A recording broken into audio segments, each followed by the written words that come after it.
എല്ലാവർക്കും അമ്മാസ് മലയാളി കിച്ചണിലേക്ക് സ്വാഗതം. നമുക്ക് കേരമീൻ കറി വെച്ചാലോ? ആദ്യം അതിനുള്ള അരപ്പ് റെഡിയാക്കാം. അതിനുള്ള പൊടികളാണ് ഇപ്പോൾ എടുക്കുന്നത്.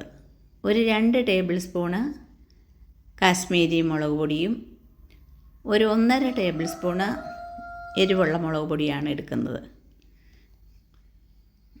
ഇതിലേക്കൊരു 1/4 സ്പൂണ് മഞ്ഞൾപ്പൊടി, ഒരു ചെറിയ കഷ്ണം ഇഞ്ചി അരിഞ്ഞത്, ഒരു 4 അല്ലി വെളുത്തുള്ളി, ഒരു 1/2 സ്പൂണ് കുരുമുളക്. ഇതെല്ലാം കൂടെ നല്ല പേസ്റ്റ് പോലെ നമുക്കൊന്ന് അരച്ചെടുക്കാം. ഇങ്ങനെ അരച്ച് കറി വെക്കുമ്പോൾ ആ കറിക്ക് നല്ല കൊഴുപ്പ് കിട്ടും. അല്ലെങ്കിൽ നമ്മൾ ചട്ടിക്കകത്ത് എണ്ണ ഒഴിച്ചിട്ട് പൊടിയിട്ട് വഴറ്റിയല്ല ചെയ്യാറുള്ളത്. ഇങ്ങനെ കറി വെക്കുമ്പോൾ നല്ല കൊഴുപ്പാണ്. നല്ല പേസ്റ്റ് പോലെ അരച്ചെടുത്തിട്ടുണ്ട്, കണ്ടോ? ഇനി ഒരു ചട്ടി അടുപ്പത്ത് വെച്ച് ആ ചട്ടി ചൂടായി കഴിഞ്ഞപ്പോൾ 2 സ്പൂണ് വെളിച്ചെണ്ണ ഒഴിച്ച് കൊടുത്തു. എണ്ണ ചൂടായതിന് ശേഷം 1 സ്പൂണ് കടുകിട്ട് പൊട്ടതിന് ശേഷം 1 സ്പൂണ് ഉലുവയും കൂടെ ഇടാം. ഉലുവയും ഒന്ന് മൂത്ത് വരട്ടെ.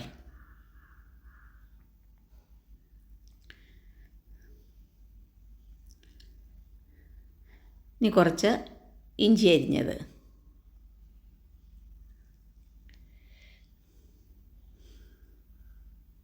ഒരു 3 പച്ചമുളക് ചെറുതായിട്ട് അരിഞ്ഞത്, ഒരു കുറച്ച് വെളുത്തുള്ളി. ഇനി ഇതെല്ലാം കൂടെ നമുക്ക് നന്നായിട്ടൊന്ന് വഴറ്റാം.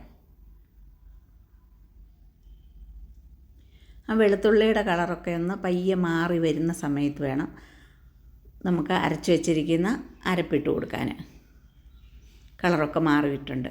ഇനി അരച്ച മുളക് ഇതിലേക്ക് ഇട്ട് കൊടുക്കാം. ഇത് 1 കിലോ കേരമീൻ കറി വെക്കാനുള്ള അരപ്പാണിത്. അതിനുള്ള പൊടികളാണ് ഞാൻ ഇവിടെ എടുത്ത് അരച്ചിരിക്കുന്നത്. ഇനി ഇങ്ങനെ ഒന്ന് എണ്ണയ്ക്കകത്ത് കിട്ടുന്ന ആ മുളകൊന്ന് വഴറ്റിയതിന് ശേഷം ആ ജാറിനകത്ത് കുറേ മുളക് ഇരിപ്പുണ്ട്. അതുകൊണ്ട് ആ ജാറ് കഴുകി കുറച്ച് വെള്ളം ഒഴിക്കാം. ജാറ് കഴുകി വെള്ളം ഒഴിച്ചു. ഇനി ആ വെള്ളം നല്ലപോലെ ഒന്ന് വറ്റി എണ്ണ തെളിഞ്ഞ് വരണം. കണ്ടോ? എണ്ണ തെളിഞ്ഞ് വന്നിട്ടുണ്ട്. ഈ സമയത്ത് വേണം ചൂട് വെള്ളം ഒഴിച്ചു കൊടുക്കാൻ. ഇങ്ങനെ എണ്ണ തെളിഞ്ഞ് ആ മുളകിൻ്റെ വന്നെങ്കിൽ മാത്രമാണ് ആ കറി വെക്കുമ്പോൾ ഒരു പ്രത്യേക സ്വാദ് വരുള്ളൂ. എപ്പോഴും നമ്മൾ മീൻ കറി വെക്കുമ്പോഴും നമ്മുടെ മുളകിൻ്റെ അരപ്പിട്ട് കഴിഞ്ഞാൽ ആ എണ്ണ തെളിഞ്ഞ് വരുന്ന വരെ നമ്മൾ വഴറ്റിയെടുക്കണം. ഇതിനാവശ്യത്തിനുള്ള ഉപ്പിട്ട് കൊടുക്കുന്നു. ഒരു 4 ചുള കുടംപുളി കഴുകി വെള്ളത്തിൽ ഇട്ടിട്ടുണ്ടായിരുന്നു. അതും കൂടെയാണ് ഇനി ഇതിലേക്ക് ഒഴിച്ചു കൊടുക്കുന്നത്. ഒരു കുറച്ച് കറിവേപ്പില. ഇനി എല്ലാം കൂടെ നമുക്ക് ഒന്നിളക്കി യോജിപ്പിക്കാം. ഇതിന് നല്ലപോലെ ഒന്ന് തിളച്ച് വരണം. ആ മുളക് തിളച്ചിട്ടുണ്ട്. ഇനി 1 കിലോ മീൻ കഴുകി വൃത്തിയാക്കി വെച്ചിട്ടുണ്ടായിരുന്നു, കണ്ടോ? ഇതിലേക്ക് ഇനി പെറുക്കിയിട്ട് കൊടുക്കുന്നു.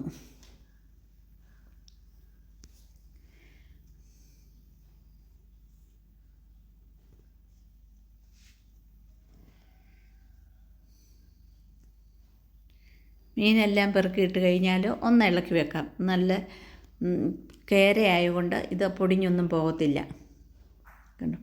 ഇതുപോലെ ഒന്ന് ഇളക്കി വെച്ചതിന് ശേഷം ഒരു 10 മിനിറ്റ് മൂടി വെക്കുമ്പോഴത്തേനും അത് നന്നായിട്ട് വെന്ത് അതിൻ്റെ എണ്ണയൊക്കെ തെളിഞ്ഞു വരും. ആ എണ്ണ തെളിയുന്ന പാകത്തിനാണ് നമ്മൾ കറി വാങ്ങാവുള്ളൂ. മൂടി വെച്ച് ഒരു 10 മിനിറ്റ് കഴിഞ്ഞ് നമുക്ക് നോക്കാം. കണ്ടോ? എണ്ണയൊക്കെ അതിൻ്റെ മേളിൽ ഇങ്ങനെ തെളിഞ്ഞ് കിടക്കുന്നത്. ഇപ്പം നമ്മുടെ കറി വെന്തിട്ടുണ്ട്.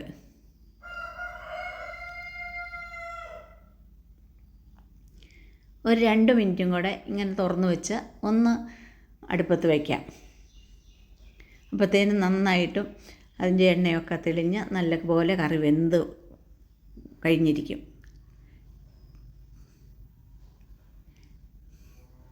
ഇത് ചോറിനോ കപ്പയ്ക്കോ എന്തിൻ്റെ കൂടെ കൂട്ടാൻ പറ്റിയ സുന്ദരമായ ഒരു കേരമീൻ കറിയാണിത്.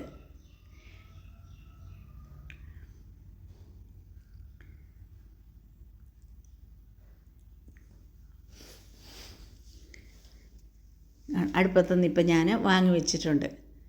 കണ്ടോ, നന്നായിട്ടും എണ്ണ തെളിഞ്ഞ് വന്നിട്ടുണ്ട്. ഏത് കറി വെക്കുമ്പോഴും ഇതുപോലെ എണ്ണ തെളിഞ്ഞ് മുകളിൽ വരണം, അതാണ് കറിയുടെ പാകം.